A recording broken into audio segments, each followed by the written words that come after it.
అంటే మీకు ఇప్పుడు కొత్తగా లేటెస్ట్ సినిమా ఆఫర్లు ఏమైనా వస్తున్నాయన్న? అంటే ఈ లేదన్నా ఇంటర్వ్యూల తర్వాత? లేదన్నా మనకు సినిమాలో అంత ఇప్పుడు లేదు. మనకున్న రియల్ ఎస్టేట్ దాంట్లో చాలా బిజీ ఉన్నా. వేరే దగ్గర వెంచర్లు అవి ఇవి అక్కడక్కడ రియల్ చేస్తా ఎస్టేట్ నేను. పెద్దగా నడతలేదు కదా హైదరాబాద్‌లో. నడిస్తే నడవనోళ్ళకి నడవదు. ఎందుకు నడవదు చెప్పు. చేసేటోళ్ళకి అంతేనా? ఏడైనా పని ఉంటది. ఆ! ఎవరు చెప్పిర్రు నడవలేదని? అంటే పెద్దగా సేల్ అవ్వట్లేదు కదా బయట అని అంతే. అదే మనిషిని బట్టి ఉంటదది. అచ్చచ్చ! ఓకే. ఓకే. ఎక్కడేస్తారన్న వెంచర్‌లు ఎటువైపు ఏస్తారు? ఇప్పుడైతే మన షాద్‌నగర్ సైడ్ నడుస్తున్నాయి. షాద్‌నగర్ వైపు ఏస్తున్నారా? ఓకే. ఓకే. రైట్.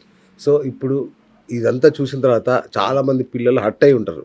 అరే! అన్న ఇట్లా అనుకున్నాము, తోపు అనుకున్నాం, అన్న ఇట్లా చేసిండేందని. ఎవరు ఆ! ఎవరు అంటే ఎవరు అయితే అనుకోవట్లేదు. వాళ్ళకి మీరే అనుకుంటున్నారు. మీరే అట్ట అయితున్నారు నేనే గానీ. ఘోరంగా హర్ట్ అయినన్న ఆ! మరి. అరే! సూర్య బాయ్ అంటే మరి అట్లా ఒక రేంజ్‌లో ఊహించుకున్నాము. ఇప్పుడు కూడా అదే రేంజ్‌లోనే ఇంకా అంతకన్నా ఎక్కువ ఊహించుకుంటున్నారిప్పుడు.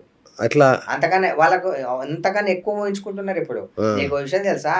సూర్యాబాయ్ గోల్డ్ లేకున్నా సూర్యాబాయే, గోల్డ్ యేసుకున్నా సూర్యాబాయే. హ్మ్. కానీ గోల్డ్ డిమాండ్‌లో అట్లా కాదు. వాళ్ళు గోల్డ్ యేసుకుంటేనే ఆళ్ళకి గుర్తింపు. హ్మ్. నాకేం యేసుకోకపోయినా కూడా గుర్తింపు నాకు. ఓకే. నేను రెగ్యులర్ యేసుకోను నేను. అచ్చా! ఇప్పుడు కాదు. ఎప్పుడు కూడా నేను రెగ్యులర్ యేసుకోలే. పెళ్ళిళ్ళకి పోతే ఏసుకుంటారా? పెళ్ళిళ్ళకి కూడా ఏదో ఒక్కదానికి అంతే. హ్మ్. ఎప్పుడు కూడా నేను మరి రెగ్యులర్ నేను తిరుపతికి యేసుకున్నట్టు ఎందుకు ఏసుకెళ్ళినావన్న మరి? చెప్పాను కదా! ముక్కుండింది అని చెప్పి. ఇది అక్కడే ధరించాలని చెప్పి కోరిక నాకు. ఆహా! ఓకే. ఈ నగ చేయించుకొని ఓకే. తిరుపతిలోనే యేసుకోవాలన్న కోరిక.